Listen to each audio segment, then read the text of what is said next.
Hello guys, મારે introduce કરતા પહેલાં તમને જણાવી દઉં કે આ વિડીયો લેક્ચરમાં તમને શું મળવાનું છે.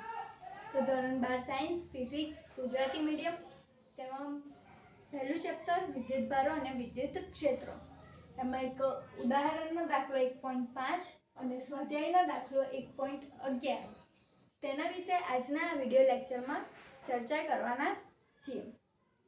તો ચાલો, તૈયાર છો ખોવાઈ જવા માટે ફિઝિક્સની દુનિયામાં? તો શરૂ કરીએ. આ દાખલાઓની વિશેષતા એ છે કે એમની રકમ એટલે કે કહેતા કે ક્વેશ્ચન ઘણા મોટા હોય પણ સોલ્યુશન એકદમ નાનું. એવા આ બે એક્ઝામ્પલ છે, તો એને વાંચીએ અને સમજીએ અને સોલ્વ કરીએ. ઉદાહરણ 1.5. L લંબાઈના સમબાજુ ત્રિકોણના શિરોબિંદુઓ પર 3 વિદ્યુતભાર Q1, Q2 અને Q3 દરેક Q બરાબર છે તેમ મૂકેલ છે. સમબાજુ ત્રિકોણ છે જેની દરેક બાજુની લંબાઈ L છે.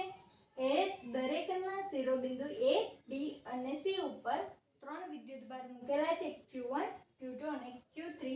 એ દરેકના મૂલ્ય Q બરાબર છે, એટલે કે Q1 બરાબર Q, Q2 બરાબર Q અને Q3 બરાબર પર Q. આગળ આકૃતિમાં દર્શાવ્યા મુજબ ત્રિકોણના મધ્ય કેન્દ્ર પર મૂકેલા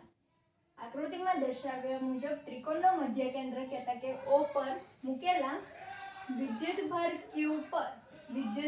Q ઉપર લાગતું બળ કેટલું? હવે આખો ક્વેશ્ચન ફરી સમજી લઈએ. એક સમબાજુ ત્રિકોણ છે, દરેકની બાજુ L લંબાઈ છે, આના 3 શિરોબિંદુ A, B અને C છે. એના પર 3 વિદ્યુતભાર Q1, Q2 અને Q3 મૂકેલા છે. એ દરેકની વેલ્યુ કેટલી છે વિદ્યુતભારની? Q જેટલી, એટલે કે Q1 બરાબર Q, Q2 બરાબર Q અને Q3 બરાબર પણ Q.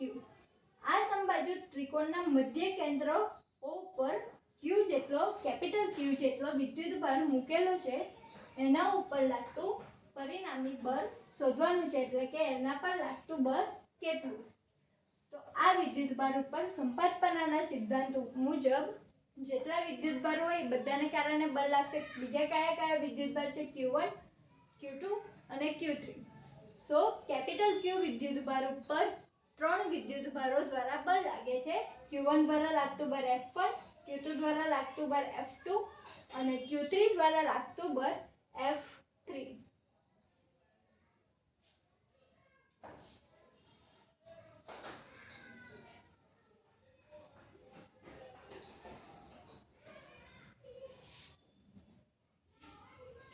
આકૃતિ સંપૂર્ણ ચોપડીમાં આપેલી છે, એટલે કે ક્વેશ્ચન પૂછાશે તો આકૃતિ આપી જ દેશે.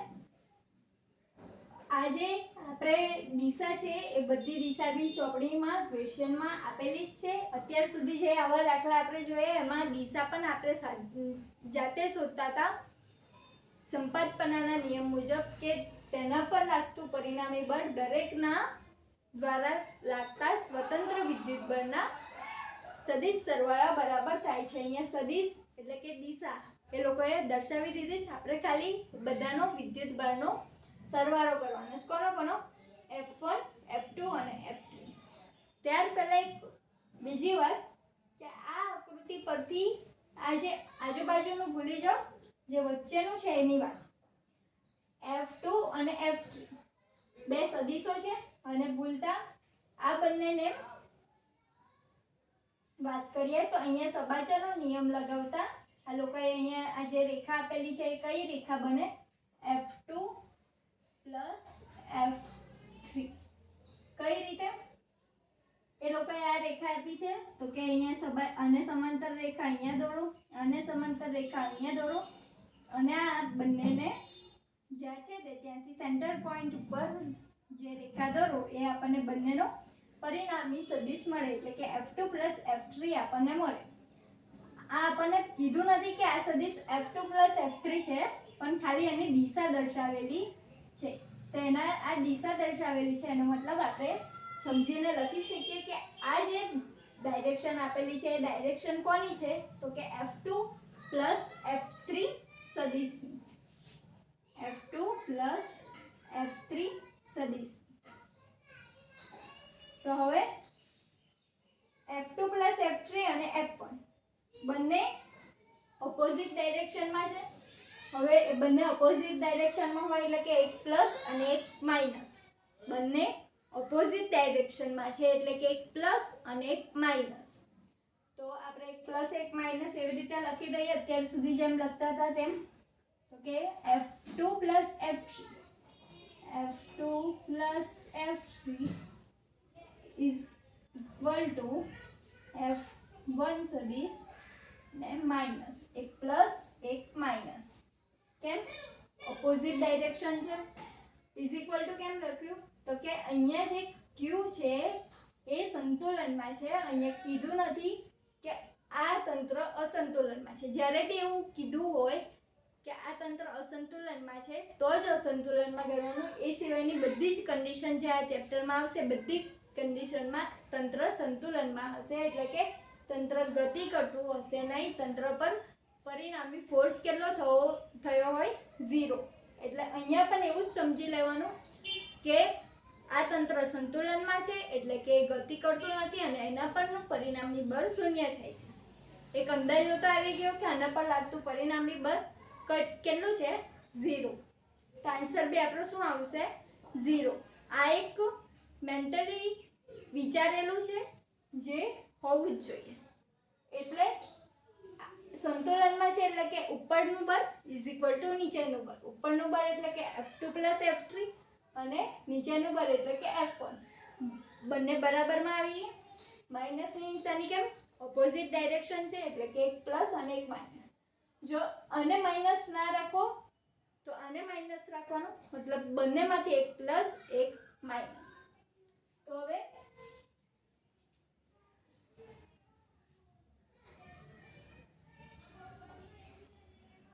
માઇનસ F1 સદિશ સામે આવે તો પ્લસ થશે. તો કે પ્લસ F1 સદિશ પ્લસ F2 સદિશ પ્લસ F3 સદિશ ઇઝ ઇક્વલ ટુ અહીંયાથી માઇનસ F1 સામે આવ્યું હોય તો પ્લસ F1. તો અહીંયા શું બચશે? કાંઈ જ નહીં એટલે 0. સો આપણને શું મળ્યું? ત્રણેય જે બળ છે એ ત્રણેય બળનો સદિશ સરવાળો શું થાય છે 0. કહેતા કે હવે ફાઇનલ આન્સર કેપિટલ Q વિદ્યુતભાર ઉપર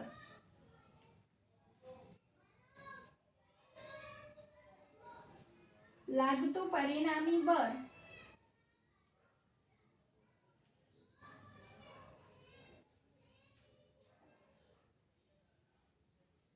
capital F is equal two F1 Q1 દ્વારા લાગતું બળ F1 પ્લસ Q2 વિદ્યુતભાર દ્વારા લાગતું બળ F2 અને Q3 વિદ્યુતભાર દ્વારા લાગતું બળ F3.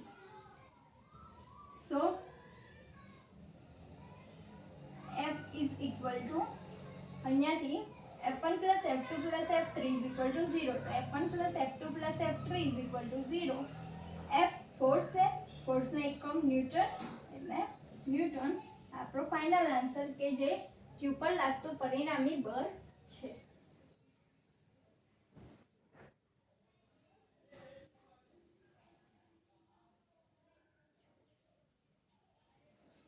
તો ક્વેશ્ચન બહુ મોટો હતો. ગણતરી ખૂબ નાની હતી. સમજવાનું પણ સરળ હતું કે ડાયરેક્શન બધી આપી દીધી. ખાલી આપણે આટલું જ વિચારવાનું હતું કે આ ડાયરેક્શન શાની છે તો કે સબાચરના નિયમ ઉપરથી F2 પ્લસ F3. સો આ ડાયરેક્શન F2 પ્લસ F3 ની નીચે F1 તંત્ર સંતુલનમાં છે. તો ઉપરનું બળ ઇઝ ઇક્વલ ટુ નીચેનું બળ. ઉપરનું બળ F2 પ્લસ F3 નીચેનું બળ F1 એટલે ઉપરનું બળ ઇઝ ઇક્વલ ટુ નીચેનું બળ. માઇનસ નિશાની ક્યાંથી આવી તો કે એક ઉપર છે એક નીચે છે. ઓપોઝિટ ડાયરેક્શન એટલે કે એક પ્લસ વેલ્યુ એક minus value plus F2 plus F3 is equal two minus F1 એ આપણે લઈ આવ્યા. હવે માઇનસ F1 સામે જશે તો પ્લસ F1. સો પ્લસ F1 અહીંયા સામે already plus F2 plus F3 તો હતું જ, અહીંયાથી કંઈ જ નહીં બચે એટલે એ 0. Q વિદ્યુતભાર ઉપર લાગતું પરિણામી બળ F સંપાદપનાના નિયમ મુજબ કે કોઈ વિદ્યુતભાર પર ઘણા બધા વિદ્યુતભારને કારણે કુલંબીય બળ લાગે તો તે વિદ્યુતભારનું પરિણામી બળ એ દરેક વિદ્યુતભાર દ્વારા લાગતા કુલંબીય બળના સ્વતંત્ર સદિશ સરવાળા બરાબર થાય. આની પર 3 વિદ્યુતભાર છે તો 3 વિદ્યુતભારને કારણે બળ લાગશે. Q1 દ્વારા લાગતું બળ F1, Q2 દ્વારા લાગતું બળ F2 અને Q3 દ્વારા લાગતું બળ F3. F1 plus F2 plus F3 અહીંયા ઉપર જોયું કેટલું થાય 0. સો F is equal to 0. ફોર્સનો એકમ ન્યૂટન એટલે કે ન્યૂટન લખીને આપણો આન્સર છે વિદ્યુતભાર કેપિટલ Q પર લાગતું બળ કેટલું તે આપણે ફાઇન્ડ કર્યું. એટલે કે ઉદાહરણ 1.5 અહીંયા પૂર્ણ થાય છે. હવે સ્વાધ્યાયનો જે 1.11મો દાખલો છે તે જોઈએ. તો સ્વાધ્યાય 1.11 ઊન સાથે ઘસેલા એક પોલિથીન ટુકડા ઉપર 3 × 10⁻⁷ વિદ્યુત ભાર છે. ઊન અને પોલિથીન એકબીજાને ઘસ્યું છે એટલે કે જ્યારે બી આવા બે પદાર્થોને ઘસે તો એક પદાર્થ ઉપરથી બીજા પદાર્થ ઉપર ઇલેક્ટ્રોન સ્થાનાંતર પામે. ઇલેક્ટ્રોન સ્થાનાંતર પામે કહેતા કે ઇલેક્ટ્રોનનો વિદ્યુતભાર કયો નેગેટિવ માઇનસ ઋણ તો ઋણ વિદ્યુતભાર સ્થાનાંતર પામે એમ કહી શકાય. આટલી વાત ઉપરથી શું કહી શકાય કે ઊન સાથે ઘસેલા એક પોલિથીન ટુકડા ઉપર 3 × 10⁻⁷ વિદ્યુતભાર છે. કોના પર -7 વિદ્યુતભાર છે તો કે પોલિથીન ઉપર. એટલે કહી શકાય કે પોલિથીન તરફ ઇલેક્ટ્રોનનું સ્થાનાંતર થયું છે. હવે એ પોર્શન અને બી પોર્શન બે પોર્શન છે. એ પોર્શન વાંચે તો કે એ સ્થાનાંતર પામેલા ઇલેક્ટ્રોનની સંખ્યા ગણ. સ્થાનાંતર પામેલા ઇલેક્ટ્રોનની સંખ્યા ગણવાની છે એટલે કે n આપી દીધેલું છે વિદ્યુતભાર Q તો capital Q is equal two 3 × 10⁻⁷ coulomb. ઇલેક્ટ્રોનની સંખ્યા શોધવાની તો n શોધવાનો છે. Q અને n આવતું હોય એવું એક જ સૂત્ર Q is equal to n તો એનો ઉપયોગ કરીએ. Q is equal to n તો n is equal to n find કરવાનો તો n is equal to Q by E. Q by E. Q ની વેલ્યુ કેટલી છે 3 × 10⁻⁷ 3 × 10⁻⁷ કુલમ છેદમાં E. E એટલે સાર્વત્રિક છે એની વેલ્યુ 1.6 × 10⁻⁹ આનો આન્સર કરીએ તો 3/1.6 1.87 5 ગુણ્યા આવે 10 ની પાવર -7 પ્લસ 19 12. તો આપણને આ શું મળ્યું n કહેતા કે ઇલેક્ટ્રોનની સંખ્યા. જે પહેલો ક્વેશ્ચન પૂછ્યો હતો કે સ્થાનાંતર પામેલા ઇલેક્ટ્રોનની સંખ્યા ગણો તો સ્થાનાંતર પામેલા ઇલેક્ટ્રોનની સંખ્યા ઇલેક્ટ્રોન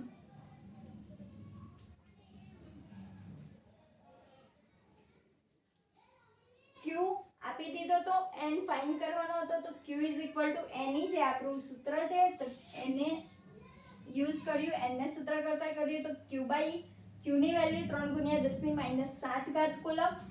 E ની વેલ્યુ સાર્વત્રિક 1.6 × 10⁻⁹ કુલમ.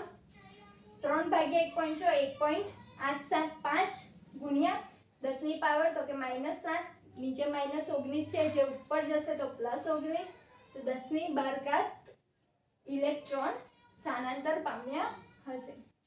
તો ઇલેક્ટ્રોનની સંખ્યા ગણી લીધી. હવે તેઓ શાના પરથી શાના ઉપર સ્થાનાંતરિત થયા હશે. આગળ સૌથી પહેલા બેઝિક જે કન્સેપ્ટ હતો એમાં આ શીખવાનું હતું કે કોના પરથી કોના પર સ્થાનાંતરિત થયા છે? જેના ઉપર નેગેટિવ ચાર્જ હોય તેના ઉપર સ્થાનાંતરિત થયા હોય. કોના ઉપર નેગેટિવ ચાર્જ છે? તો કે પોલિથીનના ટુકડા ઉપર આટલો વિદ્યુતભાર જમા થયો છે. તો કહી શકાય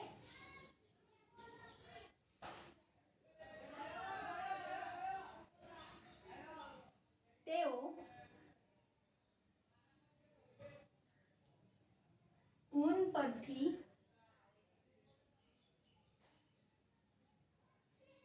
પોલિથીન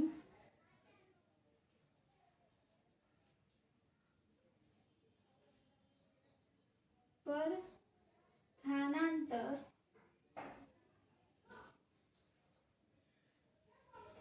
પામ્યા છે. કોણ કોના ઉપરથી સ્થાનાંતર થયું છે? તેઓ એટલે ઇલેક્ટ્રોન ઊન ઉપરથી પોલિથીન ઉપર સ્થાનાંતર પામ્યા છે. કઈ રીતે ખબર પડી કે પોલિથીન ઉપર સ્થાનાંતર પામ્યા? તો કે પોલિથીન ટુકડા ઉપર આટલો વિદ્યુતભાર છે. વિદ્યુતભાર કોના ઉપર છે? પોલિથીન ઉપર. તો પોલિથીન ઉપર સ્થાનાંતર પામ્યા હોવા જોઈએ. તો કોના ઉપરથી થાય? બીજું ઊન જ છે એટલે કે ઊન ઉપરથી પોલિથીન ઉપર સ્થાનાંતર પામ્યા હશે. કોણ? તેઓ એટલે ઇલેક્ટ્રોન. એટલે આનો આન્સર મળી ગયો કે તેઓ શાના ઉપર શાનાથી શાના ઉપર સ્થાનાંતરિત થયા હશે. હવે નેક્સ્ટ પોર્શન બી કે ઊનથી પોલિથીન તરફ દળનું સ્થાનાંતર થયેલ છે. ઊનથી પોલિથીન તરફ દળનું સ્થાનાંતર થયેલ છે. તો કે ઓબ્વિયસલી હા, ઊનથી પોલિથીન તરફ ઇલેક્ટ્રોન સ્થાનાંતર પામ્યા છે. ઇલેક્ટ્રોનનું દળ છે, ભલે નાનું છે પણ દળ તો છે જ ને. એટલે કે કહી શકાય કે હા, ઊનથી પોલિથીન તરફ દળનું સ્થાનાંતર થયેલ છે. તો એ લખીએ કે હા, ઊનથી પોલિથીન તરફ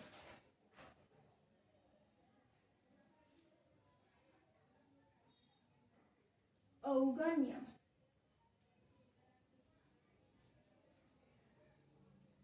દર ધરાવતા ઇલેક્ટ્રોન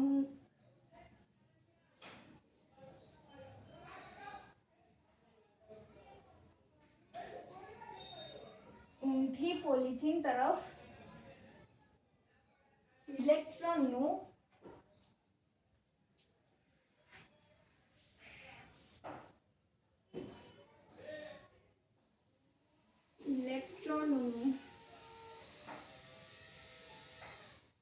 અવગણ્ય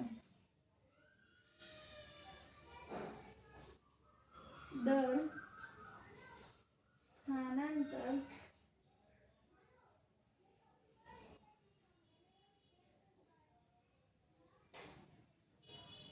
પામેલ છે. શું આન્સર લખ્યો?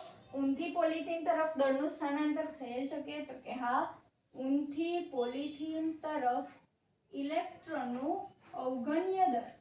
ઇલેક્ટ્રોનનું અવગણ્ય દર એટલે કે ઇલેક્ટ્રોનનું ગણી ન શકાય, ગણતરીમાં ના લઈ શકાય તેટલું દર સ્થાનાંતર પામેલ છે.